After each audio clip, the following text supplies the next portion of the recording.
Yeah. What if, is there like a settings page on Facebook that you need to go through?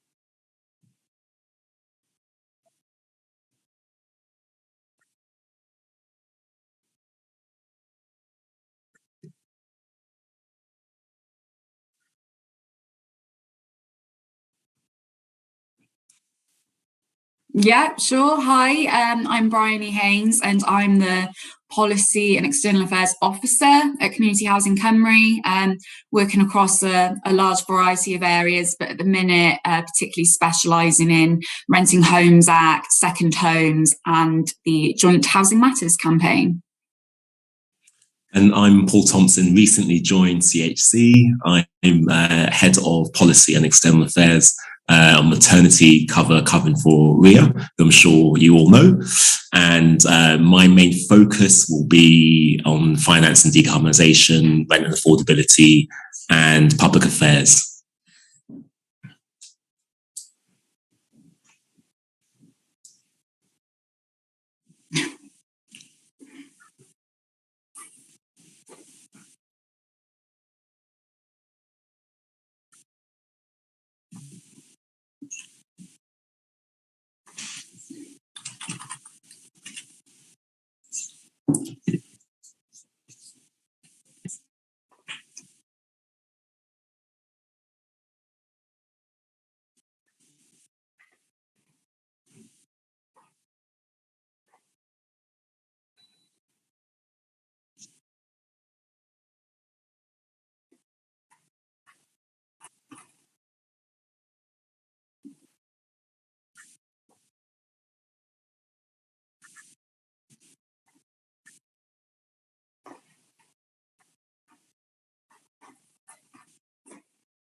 Is there a settings page on the Facebook Live?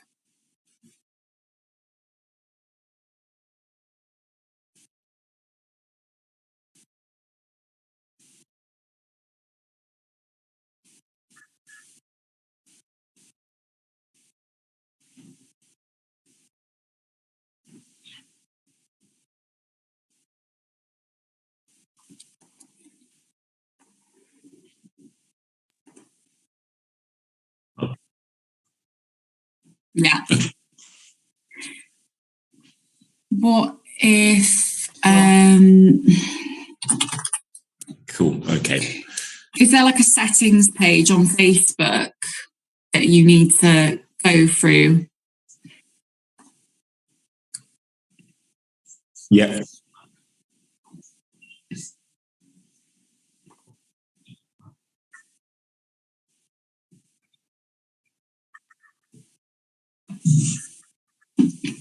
Cool. Sure. Okay. Thanks, John. So, I mean, I guess, Bryony, I thought yesterday the budget, in terms of the kind of political, I guess, backdrop was quite important. I mean, really, I guess the budget has to be seen in terms of obviously the backdrop with COVID and the economic recovery. That's, super important. And the Welsh government made it quite clear that they really want to focus on addressing the negative impact that COVID is having on Welsh communities. I guess the climate emergency, was another key pillar behind. Yeah, sure. Hi, I'm Bryony Haynes, and I'm the Policy and External Affairs Officer at Community Housing Cymru, working across a large variety of areas, but at the minute particularly specialising in renting homes Act, second homes, and the Joint Housing Matters campaign. There'll be £3 billion less. And I'm Paul Thompson, recently joined CHC. I'm head of policy and external affairs on maternity cover covering for Ria, I'm sure you all know. And my main focus will be on finance and decarbonisation, rent affordability, and public affairs. You know, there were some great things that came out of that budget, but also, yes, having that in mind of where we're going to be at in the next few years, it brings you back a little bit in terms of that certainty as such, and who knows what could happen with those financial challenges ahead. Yeah, exactly.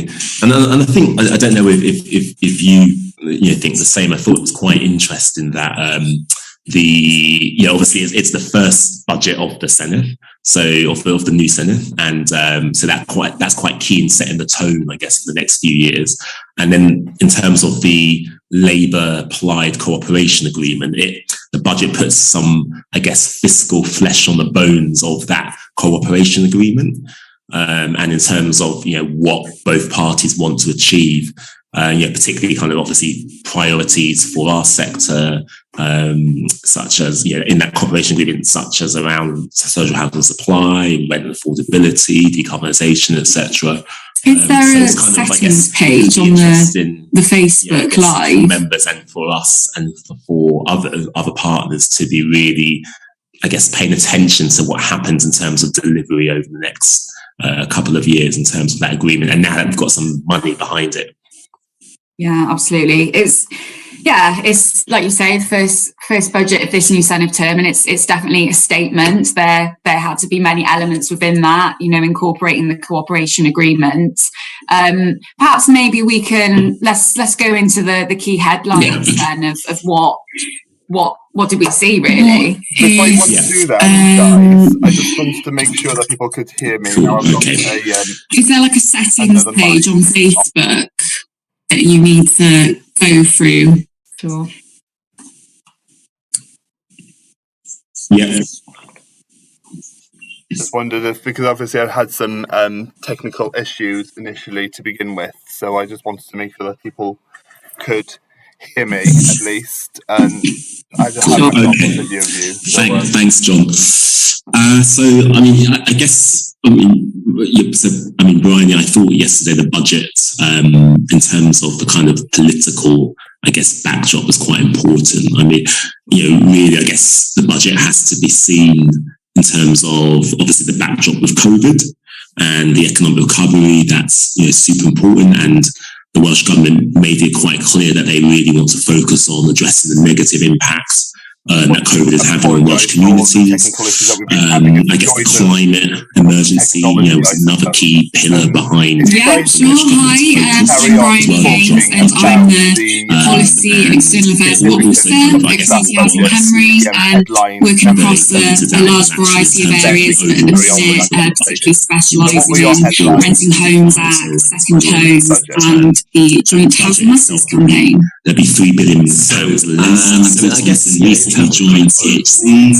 I'm head of policy and external affairs on maternity cover covering for Ria, I'm sure you all know. And my main focus will be on finance and decarbonisation, rent affordability, and public affairs. There were some great things that came out of that budget, but also, yes, having that in mind where we're going to be at in the next few years, it brings you back a little bit in terms of that certainty as such, and who knows what could happen with those financial challenges ahead. Yeah, exactly. And I think, I don't know if you think the same. I thought it was quite interesting that obviously it's the first budget of the Senate, so of the new Senate, and so that's quite key in setting the tone, I guess, for the next few years. And then in terms of the Labour-Plaid cooperation agreement, the budget puts some I guess, fiscal flesh on the bones of that cooperation agreement, and in terms of what both parties want to achieve, particularly kind of obviously the priorities for our sector, such as in that cooperation agreement, such as around social housing supply, rent affordability, decarbonisation, etc. Is there a settings page on the Facebook Live? For us and for other partners to be really, I guess, paying attention to what happens in terms of delivery over the next couple of years in terms of that agreement, and now that we've got some money behind it. 180 million. Absolutely. It's like you say, first budget of this new Senate term, and it's definitely a statement. There had to be many elements within that, You guys stop for 1 second, by the way. Sorry.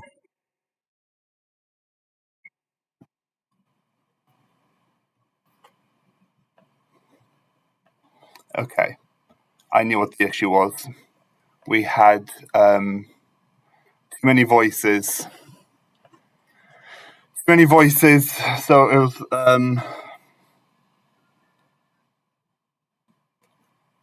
okay. Oh crap. Okay. That's fine. So you need to kind of make myself appear again.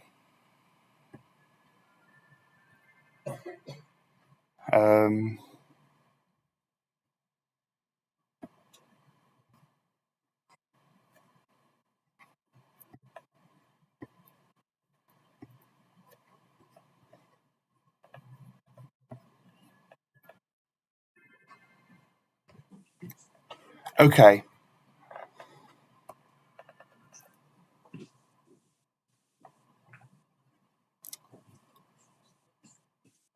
Let's start that again, shall we? Can we everybody hear me now that we've had a couple of technical issues, and I think I've managed to sort it all out. So let's start it from the top. Let's pretend that the last 14 minutes didn't happen, and let's go and start this draft budget debrief. So good afternoon and welcome to the Community Housing Cymru Welsh Government Draft Budget. I'm John Price and we're live on Facebook, LinkedIn and YouTube. Thank you for your patience, and we will get through to the nitty-gritty of all your discussions.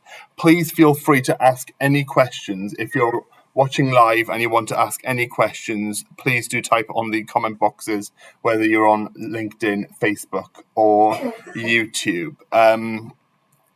If I can ask by reintroducing yourselves, Bryony and Paul, and we can then kick off the proceedings. Yeah, sure. Hi, everyone. I'm Bryony Haynes, and I'm the Policy and External Affairs Officer at Community Housing Cymru, working across a variety of areas, but at the minute focusing on Renting Homes Act, the Housing Matters campaign, and second homes. And I'm Paul Thompson. I'm the newly joined head of policy and external affairs, covering Ria while she's on maternity leave.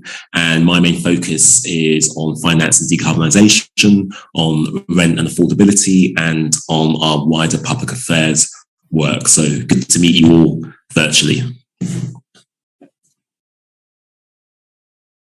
Just set the scene for this draft budget, which was announced yesterday. There was a lot announced, big numbers and big commitments from a variety of areas, including health, the cost of living, support during the next phase of COVID, and of course housing. What's the significance about this particular draft budget for you?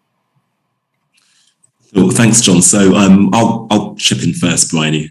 So I think with this budget, the first thing is to say that obviously it's the first budget of the new Senedd. So that kind of sets a tone, if you like, in terms of how the Welsh Government will deliver its priorities over the next few years.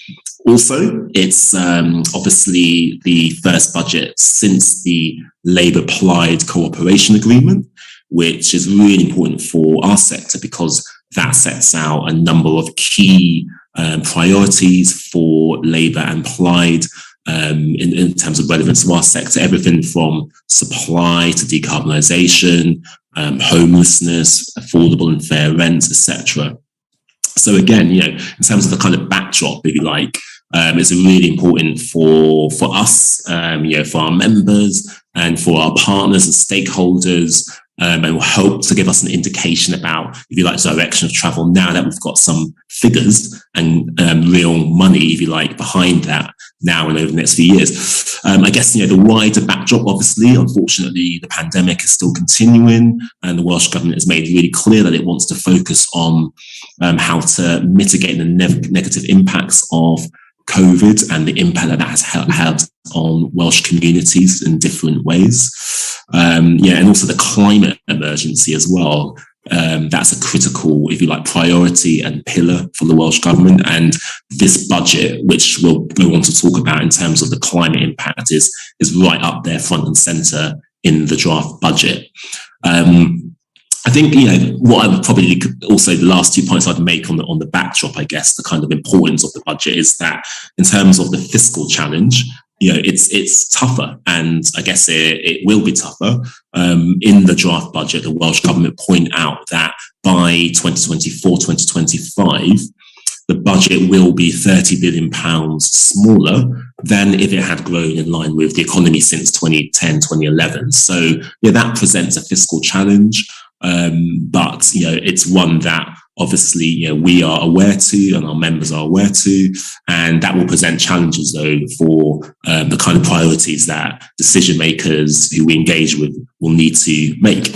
And I think finally, like a stick of rock, if you like, through the draft budget is this focus on a stronger, greener and fairer Wales. That's kind of if you like, a kind of real, if that feels like and sounds like a kind of political philosophy for the next few years in terms of what the Welsh Government wants to deliver. And stronger, fairer, greener Wales essentially kind of, I think, means delivering great public services, supporting businesses for the future, stronger communities. Housing's got a key role to play in that, and our members are playing a key role in that, and will play an increasingly important role in that. And then I think finally, it's also obviously around decarbonising the economy and society. So big challenges ahead for the Welsh Government. The budget tries to set out a path forward, and that gives us as a sector and as an organisation a great opportunity to really help decision makers and to make sure our members' interests are up there front and centre as we move forward. Yeah, I think with that fiscal challenge in mind, the general feeling of the budget was actually quite positive, considering that in terms of the housing sector anyway, and I'm sure we'll get onto the specific figures in a minute, but ambitious, and does provide a certain amount of stability and certainty for our members as well. Let's talk about the figures a bit more, I suppose. Well, absolutely. Let's talk about the figures. There was a lot of big numbers out there yesterday. So, to say, for example, the £1 billion investment that we're going to see in social housing. What is the what figures strike out for you most, Bryony? Which ones do you think that will really, really help our members? Yeah, so the biggie would be the social housing grant. So we've seen record-breaking investment yesterday. So an overall investment of £310 million for the next financial year.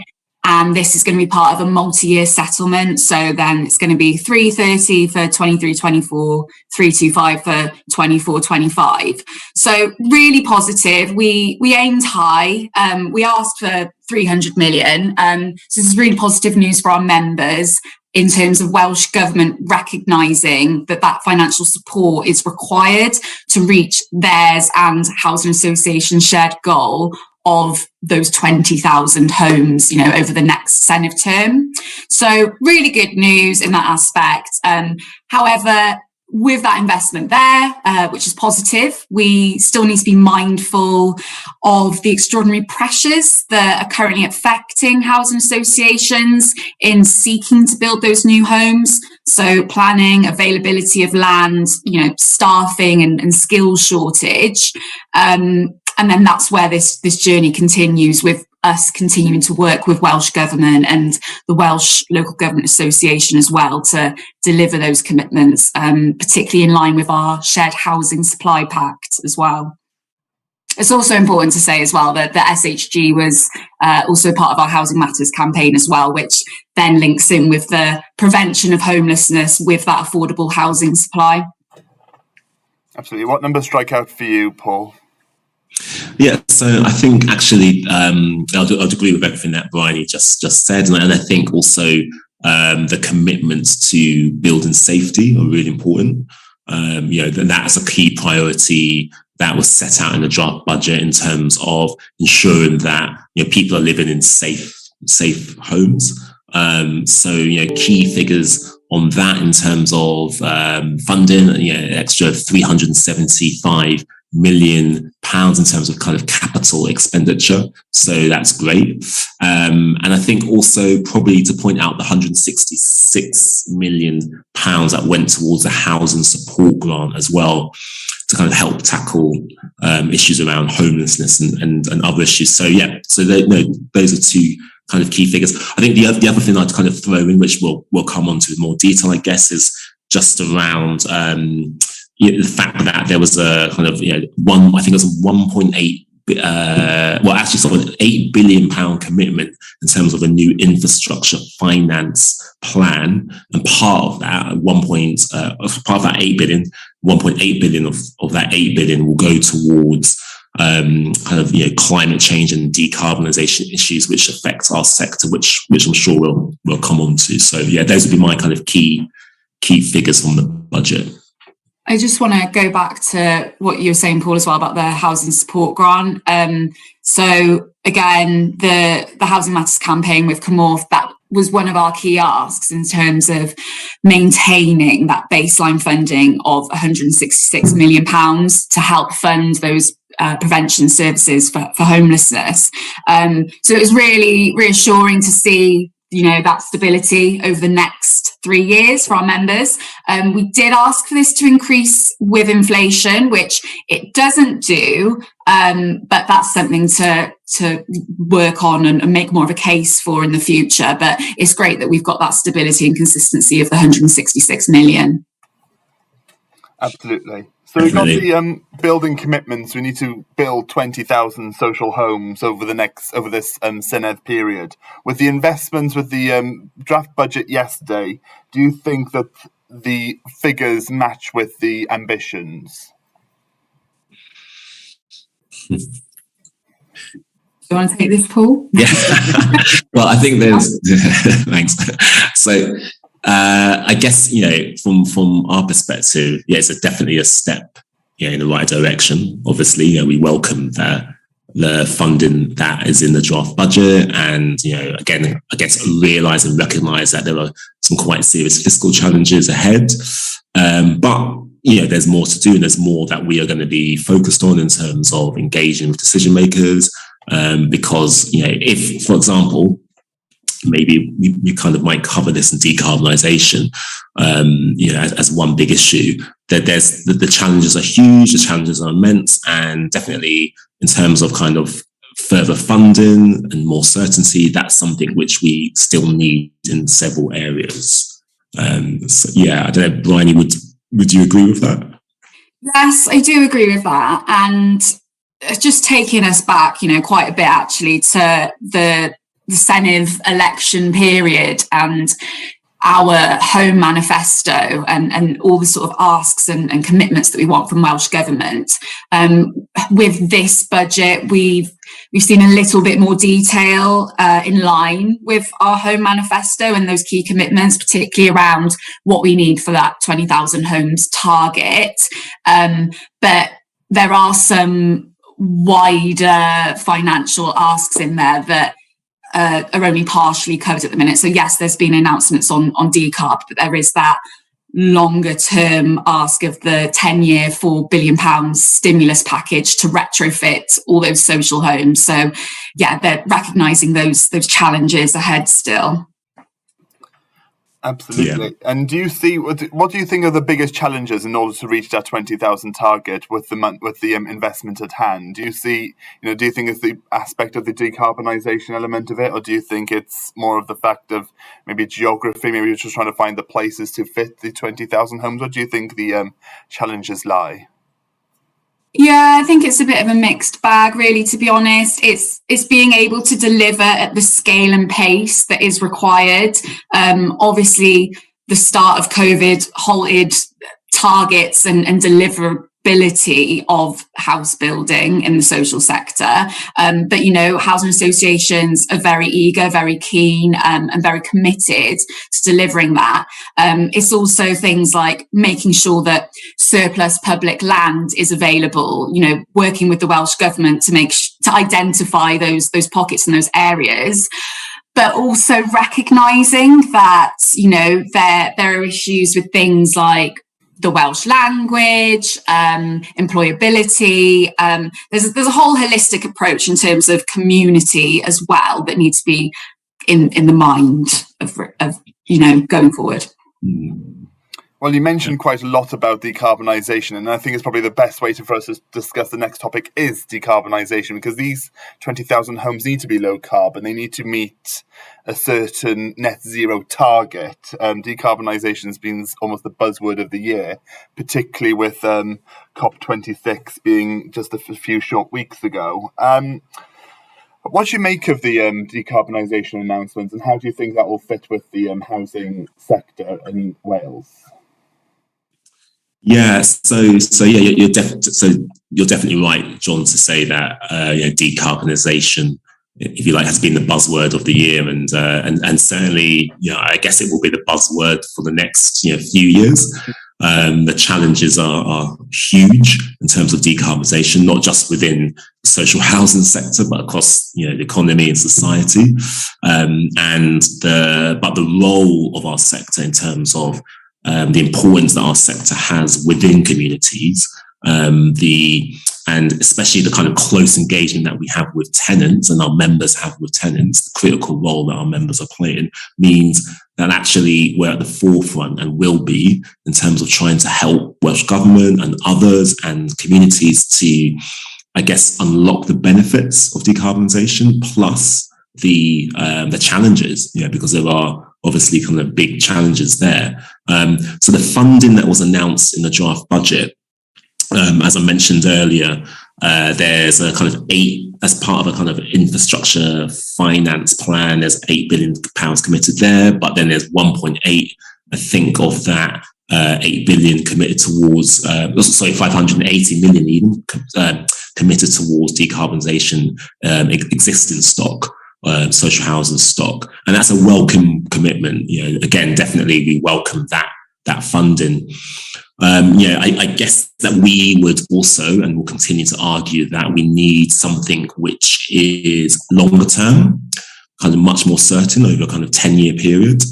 We're looking at costs of between £4 to £5 billion to decarbonise, you know, our sector. And we need certainty in terms of, if you like, particularly the kind of public element of that funding.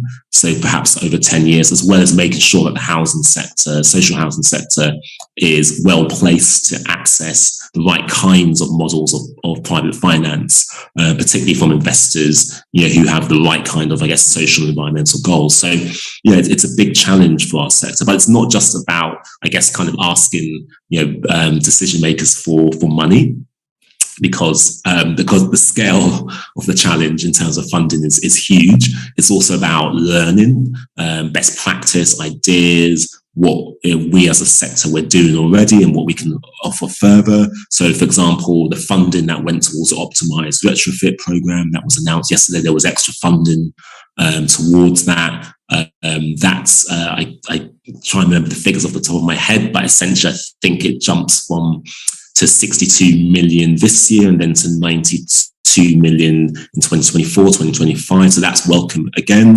That will provide opportunities for housing associations that are already involved in that programme to learn more, to offer more in terms of insights learning. So there's a lot still to do, step in the right direction, but a bigger job, I think, to still get the certainty over funding and a plan that really is kind of quite pragmatic for our members. And I think, Brian, you might also have some thoughts around the WHQS as well, because that's something else we have to kind of focus on as well. So I'll leave it there for the minute. And well, it's interesting, Brian. So do you feel as if the funding announcements announced a drafted budget yesterday, do you feel as if that will help Wales on the path towards the net zero and reaching our targets? Yes, definitely. I think the first thing to state is that decarbonisation challenge in the housing sector in Wales is huge, particularly compared to the rest of Europe. We have some of the oldest, most least efficient housing going. And I think it's about £18,000 per house to decarbonise it from previous research we've had commissioned. And so it is huge, and that funding does need to be there, and it is very welcome and it's very recognised. I think with the decarbonisation challenge as well, which is not ever really reflected so much in the funding, is how to bring in that tenant engagement side as well, because it's not just about, okay, we're going to decarbonise these houses. There needs to be some sort of resource there, and yes, that might be financial as well, but there needs to be something there to involve tenants and bring them on board as well. And there has been a lot of comms activity going on, but as part of a tenant engagement community of practice that I run with Cyngor Cymru, it's quite often reiterated that this needs to be part of the Welsh Government's plans as well. So it would be nice to see sort of more plans like that in the future.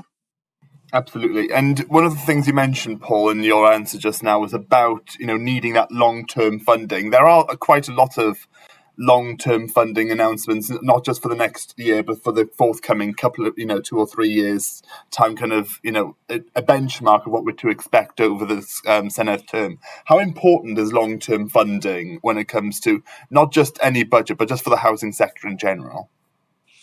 Yeah, that's a good point, John. I mean, long-term funding, is critical because, in the social housing sector and in other sectors, it just gives an element of certainty. And when you have certainty, you can begin to plan. And, I think from a public affairs and political perspective as well, it also is an important signal to our sector, to industry, to business, to our partners, from government, that actually, they are committed.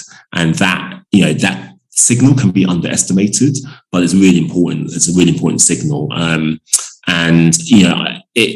think the fact that this year we have a multi-year settlement in terms of a draft budget is a really good thing.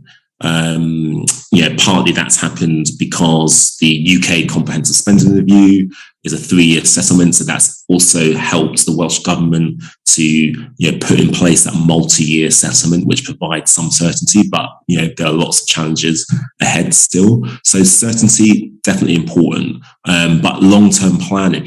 I think the final thing I would just kind of say, actually, in reply to your answer, John, is that long-term planning, some of the big challenges that our sector has require longer term planning beyond 3 years, beyond 4 years. We talked about decarbonisation and our call for a 10-year strategy on it, because that's the scale of the challenge requires the scale of that commitment. And sometimes that can be hard for, I guess, political decision makers to commit to, because election cycles are shorter and there's a whole host of other reasons. But it's something that we're going to continue to call for, and it's super, super important.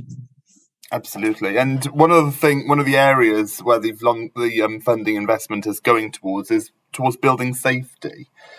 Brian, how poignant, particularly what we've seen over the last few years, has been such a topical discussion about how safe our buildings are, particularly when it comes to cladding. How important is it to have that mention in a draft budget like this? Yeah, so obviously the legacy of Grenfell still continues and is very much in the forefront of housing associations' minds as well.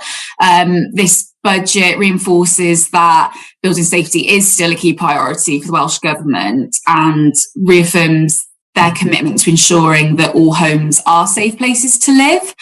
So, I mean, it specifically references the budget now, the systemic building safety weaknesses of high-rise residential buildings, and it details the government's commitment to ensuring the safety of residents within these buildings.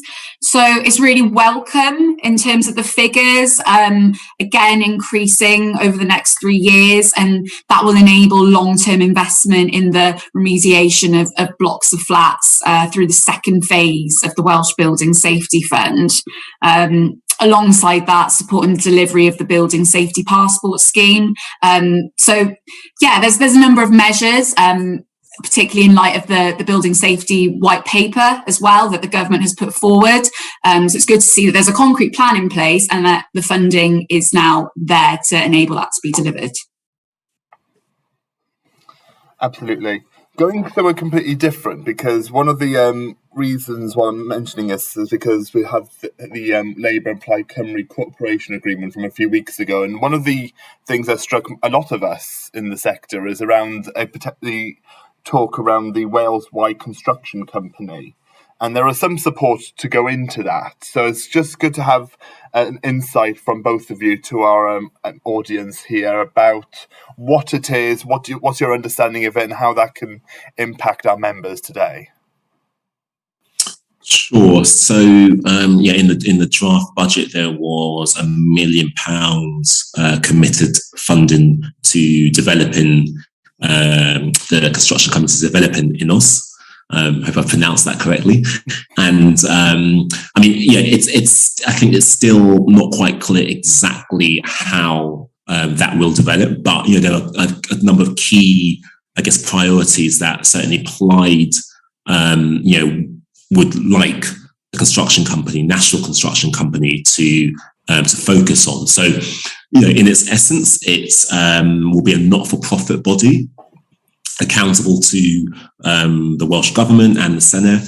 So, but also focused very much on, I think, key areas such as supporting local authorities and social housing associations in terms of developing their pipeline of future development, supporting best practice as well within housing sector, and also kind of looking at new models of construction, so more modern methods of construction. And I think the final thing I would kind of throw out there is that I think there's an ambition that this organisation in the future helps to support the local Welsh economy as well through procurement, through the supply chain, etc. That's we're still I think trying to understand the potential of the organisation, and that's something which we'll all be kind of engaging on. But that's what I understand in terms of kind of what the focus may be moving forward. Yeah, I think you're right, Paul.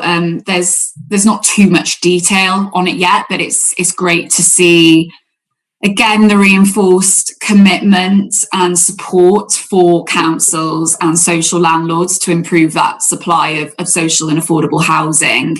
I think there's also a pledge to publish a white paper to include proposals for the right to adequate housing. And I know there are some things that are going to be addressed, not related to the social sector, but the private sector as well, with the idea of rent controls and what parts that can play as well. But looking forward to seeing how that's going to look in the future. And what's your message to the members then, if they're trying to think about a Welsh construction company? What's your message to them at this exact moment? Is it just to kind of wait and is it a matter of just waiting and seeing what's announced in the future? Yeah, I think we need more detail and also that engagement first and foremost with Welsh Government of what this is going to look like. What part can we play? What part can our members play? It's all about that engagement and shaping the plans for it where we can. It seems very much in the early stages, and we will obviously endeavour to keep members as involved as we can. Absolutely. Brian, you mentioned earlier about the Home Manifesto, which has been, massively important for us in terms of how we feel that the housing sector could look in terms of helping our members and also their residents and tenants. We've seen quite a lot of tick boxing, so we can see some of the announcements and say, yes, that's something that we've called for, there's something that we've called for, which is absolutely great to see. Is there anything in the Home Manifesto that you think isn't in the draft budget, which you think probably should be in the final budget as we see it in the months to come?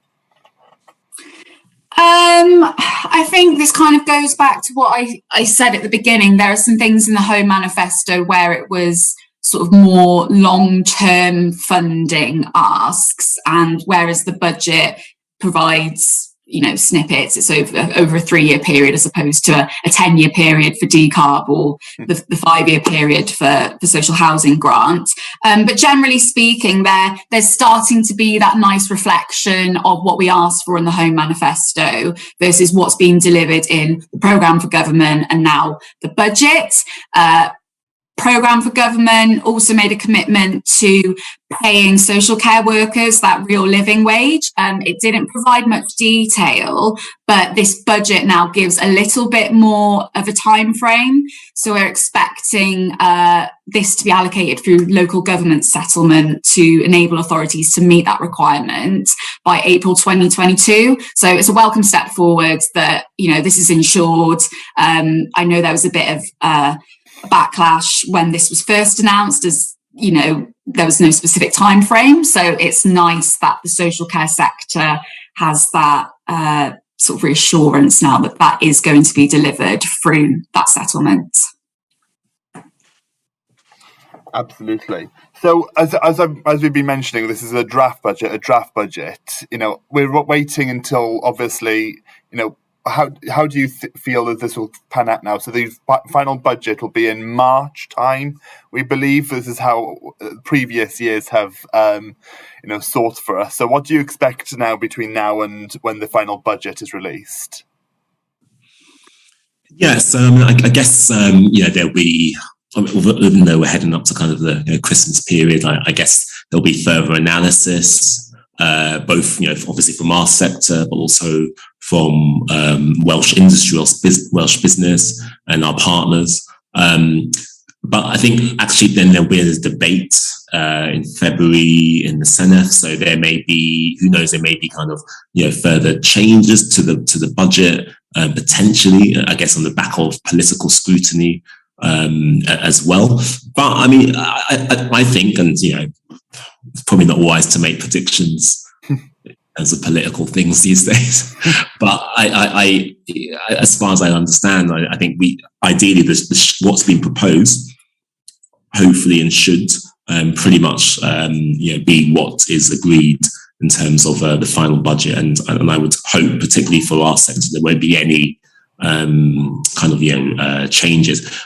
We will continue to kind of keep our foot on the gas and or the pedal, whatever the appropriate metaphor cliche is, and to kind of make sure that those commitments are implemented, and then our other commitments, obviously, that we're all continuing to campaign on. And I think also to say that actually just because the budget sets out certain funding over a 3-year period, it doesn't mean that kind of closes the opportunity, obviously, for the government to agree to future pledges and future funding. So whilst this budget is great, there's still plenty of opportunity for us, which we're going to take in terms of trying to make sure that our members' interests are represented and implemented. Yeah, I echo everything that Paul's saying. It's a time for just analysing things in a bit more detail and pinpointing where maybe some discussions may need to be had, where there's gaps in knowledge. I know there's a little bit of gap in knowledge in emergency accommodation and how that looks for local authorities. So we'll continue to work with Comorth on that. Also, just to mention that there is some things that were a part of the cooperation agreement that haven't featured in the budget. So second homes, for example, this draft budget doesn't include any proposed changes to land transaction tax rates. Instead, Welsh Government are very much keeping this part of separate consultation activity. I don't expect that to change as part of the final budget, but it's just important to note that not everything in the cooperation agreement features in this budget either. Yeah. So we're coming up to the end of this discussion. I just wanted to get your kind of final thoughts, really, just your kind of, your final collections, really. Do you see much more room for optimism for the future in terms of the housing sector and for our members, and also when it comes to the standard of living for their tenants and residents? Yeah, so from my perspective, definitely optimistic. I think that if you look at the draft budget and if you look at the cooperation agreement, there's a real desire for communities and to be better places for the people who live in them. And the agendas and the issues that our sector are linked to and our members are linked to, around communities, around health inequalities, around the supply of housing, decarbonisation. We touch on all of the big issues, that both Welsh Government and others need to focus on. So I think, there's a real kind of, there's real reason to be optimistic that we have and will play a bigger part. And hopefully we can secure the kind of fiscal support to do that as well. Yeah, final thoughts from me. Generally, optimistic feeling, particularly with the social housing grant. That was very much welcomed. It's always slightly annoying that the budget is, in this Christmas period now, because this is a time where perhaps you would want more engagement with housing associations or to have those initial conversations. But, it gives people time to reflect, and we can come back in January and see what our members think in that aspect. But generally positive, and it's just working out now how we can support members going forward with that. Yeah, I would just, sorry, John, just to jump in, I'll just kind of reiterate what Brian said actually about the social housing grant, in terms of the investment that the government have committed to, through that vehicle, and that's a kind of real vote of confidence in our sector. To be able to kind of commit those record-breaking sums is a real kind of vote of confidence, and that's down to the hard work of our members. So I think optimism and confidence for the future, and we can kind of build on what the draft budget sets out for the future. Absolutely. Well, 2022 is certainly going to be a very interesting year on how everything will be navigating for us. There's a lot of discussions to be had, of course, after Christmas and New Year, because suddenly we've got Christmas coming up this weekend. And yes, no doubt we've got lots of exciting discussions coming up. So we've reached the end of our live stream. So thank you so much. And thank you so much for your patience during the beginning when we had some technical issues. I'd like to thank Brian and Paul to joining this live stream. We were also meant to have Bethan Proctor to be part of this discussion, but she was unfortunately unwell and unable to take part today, so we wish her a very speedy recovery. I'd like to thank you all for listening. Feel free to follow us on our social media platforms across, we're on Facebook, Twitter and LinkedIn. You can see the details right at the bottom of your screen here. That's all it leaves for me to say is, Nadolig Llawyn, Blwyddyn Newydd Dda, so happy Christmas and a happy New Year, and everybody stay safe.